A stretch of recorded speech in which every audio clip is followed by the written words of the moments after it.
सुप्रभात मेरे प्रिय विद्यार्थियों। आज हम जानेंगे व्याकरण में पुनरावृत्ति में अनुच्छेद लेखन। अनुच्छेद लेखन की पुनरावृत्ति पहले भी करवाई जा चुकी है। ये 5 नंबर का होता है। तो जानते हैं अनुच्छेद लेखन क्या है। अनुच्छेद लेखन एक कला है। किसी विषय से संबंधित सभी महत्वपूर्ण बातों को कम शब्दों में लिखने के लिए बड़े बुद्धि कौशल की आवश्यकता है। अनुच्छेद लेखन के लिए निम्नलिखित महत्वपूर्ण बातें ध्यान में रखनी आवश्यक है।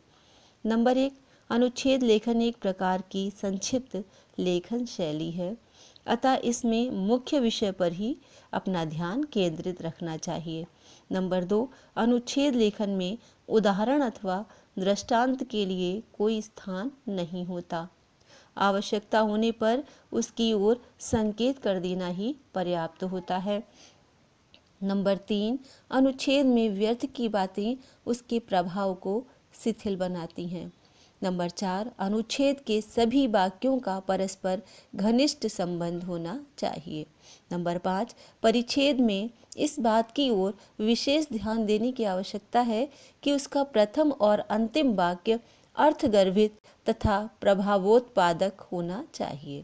नंबर 6, प्रथम वाक्य की विशिष्टता इसी में है कि वह अनुच्छेद के संबंध में पाठक का कौतूहल जागृत करने में किस सीमा तक समर्थ है।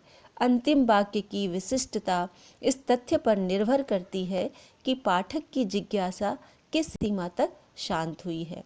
नंबर 7, अनुच्छेद में भाषा की शुद्धता तथा शब्दों के चयन पर विशेष रूप से ध्यान देना अपेक्षित है। मुहावरों तथा लोकोक्तियों का प्रयोग अनुच्छेद को शक्ति प्रदान करता है तथा भावाभिव्यक्ति को प्रभावशाली बना देता है। नंबर 8, अनुच्छेद लेखन में अनुभूति की प्रधानता अपेक्षित है। नंबर 9, अनुच्छेद लेखन में परीक्षार्थी को इस बात का ध्यान रखना चाहिए कि वह अपनी बात को उतने ही शब्दों में बांधने का प्रयत्न करे जितने शब्द प्रश्न पत्र में कहे गए हैं। 2-4 शब्द कम अधिक होना आपत्तिजनक नहीं होता। नंबर 11, अब परीक्षा में संकेत बिंदुओं के आधार पर अनुच्छेद लेखन करने को कहा जाता है।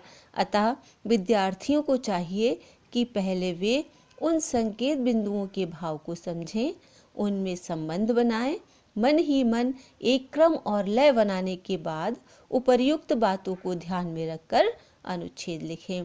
तो छात्रों, ये तो था अनुच्छेद लेखन कि हम अनुच्छेद लेखन क्या है और हम अनुच्छेद लेखन कैसे करें। एक अच्छा अनुच्छेद किस प्रकार लिखा जा सकता है। अब एक उदाहरण के तौर पर आपको अनुच्छेद बताते हैं, ध्यान से सुनिए। जीवन में खेल कूद का महत्व। इसमें जो बिंदु दिए गए हैं वो हैं विचार बिंदु। स्वामी विवेकानंद की वाणी, खेल रुचि मानव का स्वभाव, खेलों से स्वास्थ्य का निर्माण, मानसिक शक्ति का विकास, उपसंहार। स्वामी विवेकानंद ने अपने देश के नवयुवकों को कहा था, मेरे नवयुवक मित्रों, बलवान बनो। तुमको मेरी यह सलाह है, गीता के अभ्यास की अपेक्षा फुटबॉल खेलने के द्वारा तुम स्वर्ग के अधिक निकट पहुंच जाओगे। इस कथन से स्पष्ट है कि स्वस्थ शरीर में ही स्वस्थ मस्तिष्क का निवास संभव है और शरीर को स्वस्थ तथा मजबूत बनाने के लिए खेल अनिवार्य है।